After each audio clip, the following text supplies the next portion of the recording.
Pokemon Let's Go Pikachu and Let's Go Eevee. One of the most memorable games from my childhood has to be the first generation Pokemon series. Back in 1999, Pokemon was all the craze in my country. Schools were banning it, parents hated it, so naturally, kids loved it. I remember collecting Tazos from Simba packs, trading them for cards, and having to hide the cards from my parents. I would spend hours hiding under my older brother's bed, looking at all the amazing creatures I managed to collect, imagining what it would be like to have a real Pokemon, and how I would raise and train them, and go on all these wonderful adventures with it, and it would be my friend. I was 8. My first encounter with a Pokemon game in the wild was when one of the kids who rode on the bus with me played Pokemon on his Game Boy Color. I was so mesmerized by the idea that I too can go on my very own Pokemon adventure, catching and raising my own team of creatures. I wanted to play this game so badly, but I knew I could never ask my parents to buy it for me. A few years later, though I can't exactly remember where I got it, I finally managed to get my hands on a copy of a Pokemon game.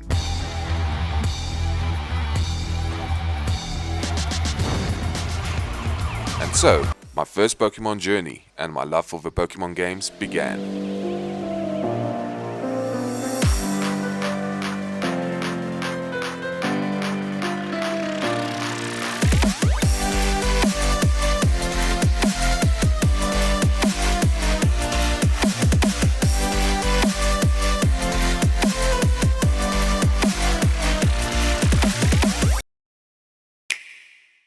Fast forward to 2018, we finally get an announcement for the first big Pokemon game coming to Switch, and what we got was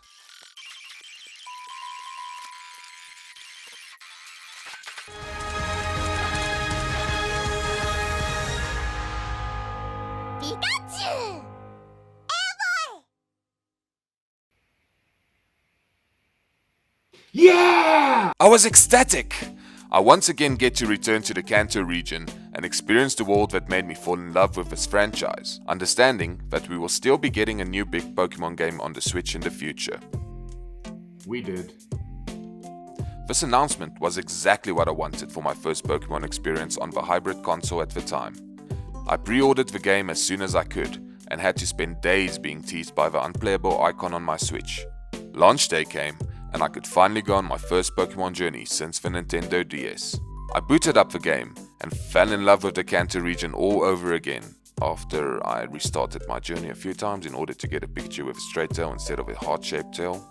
The game looked more beautiful and vibrant than any other Pokemon game I've played. We finally had Pokemon walking around in the wild, and the world felt so much more alive. The story remains mostly intact with that of Pokemon Yellow.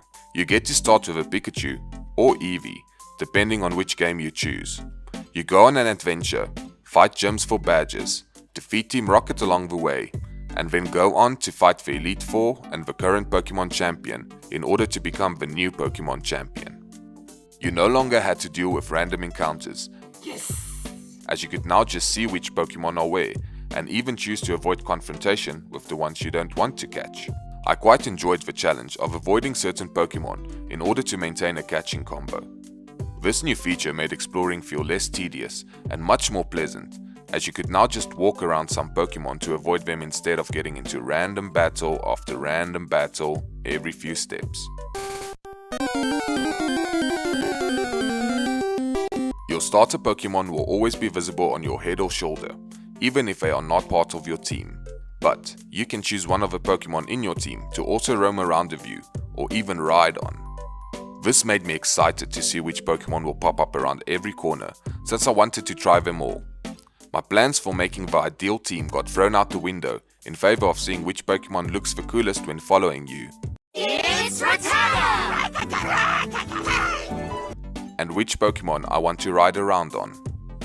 Pokemon following you would sometimes find items in the wild or point out a feature that they like. This mechanic added an extra level of immersion to the game that makes you feel like this Pokemon is actually in this world going on this journey with you. My only problem with this was that due to some of the smaller areas in the game and the linear paths, riding some Pokemon didn't feel as fun as they would pop back into their Pokeball every time you had to go through a smaller pathway. The new catching mechanic added a breath of fresh air to the old Pokemon formula. Encounters with wild Pokémon have been simplified to be more in line with the catching mechanics of Pokémon GO. You no longer have to weaken a Pokémon in battle. You simply throw your Pokéball at the right time and catch it. A shrinking circle indicates the catching area of the Pokémon. The smaller the circle, the better your chances of catching it. Pokémon can do counter moves and try to block your attempt at throwing a Pokéball. You can also use berries to make Pokémon easier to catch or make them jump around or move less. The more of a Pokémon you catch in a combo, the better your chances of finding that Pokémon with good stats in the wild. Catching Pokémon also rewards you with candy, which you can use to improve your Pokémon's stats. Certain Pokémon like legendaries will make you battle and defeat them before you can catch them, but this happens very few times throughout the game. The new renditions of the old songs are very welcome and suit the overall game. They bring back a spike of nostalgia to longtime Pokémon fans.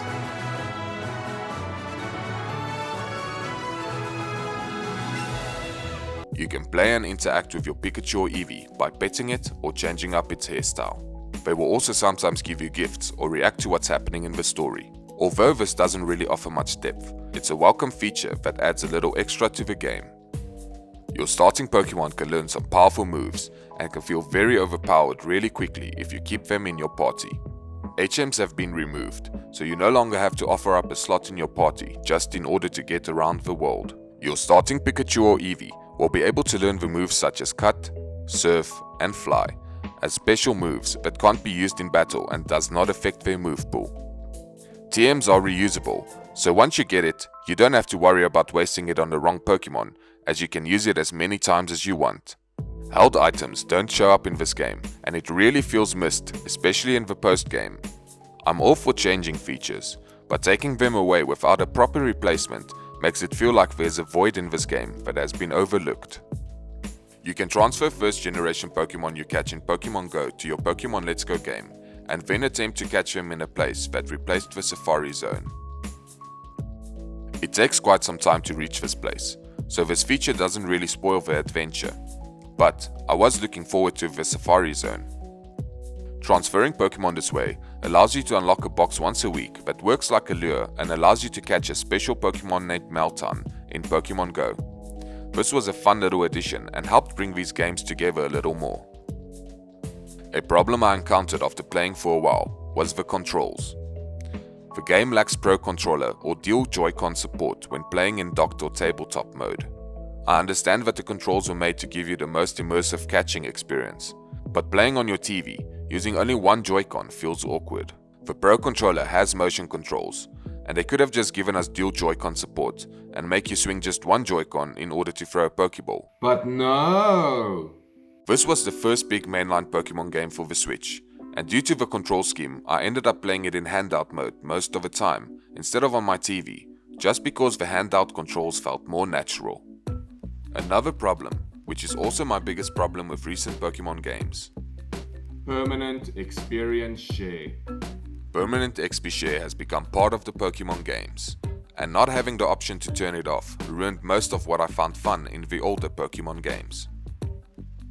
Back in my days, The XP share was an item given to a Pokemon to allow them to get some XP when not participating in battles. I used it to train that one weak Pokemon, like a Magikarp, or keep my HM tank on the same level as the rest of my team. But now, it permanently works on all the members in your party. For me, Pokemon was always about raising the Pokemon. I focused on finding that one special Pokemon in the wild. The lower the level, the better. Catching that Pokemon, and then grinding through battle after battle until that Pokemon was finally strong enough to keep up with the rest of my party. Every level raised with that Pokemon, and every milestone reached, was what made the journey special, and made that Pokemon feel like a real part of my team. Now, every time you catch a Pokemon, your whole team gets experience points.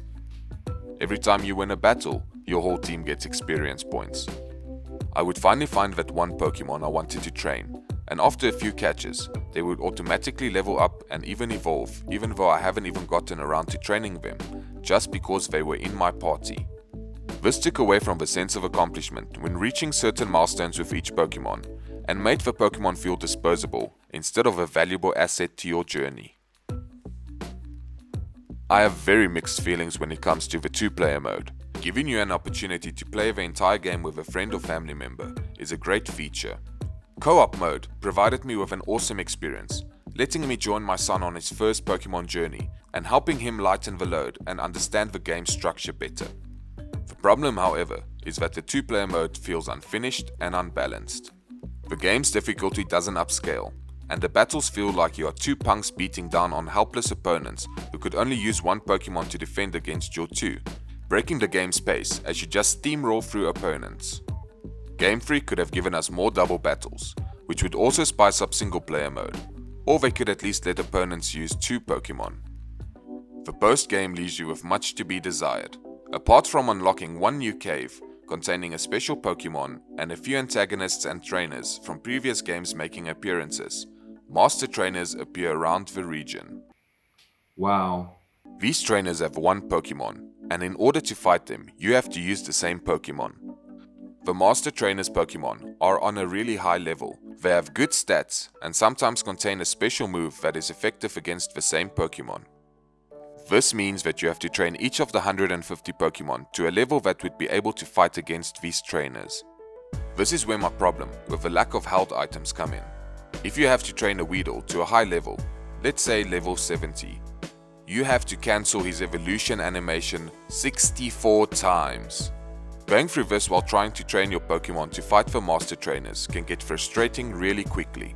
This is a problem that could have been solved by simply giving Pokemon the ability to hold an Everstone.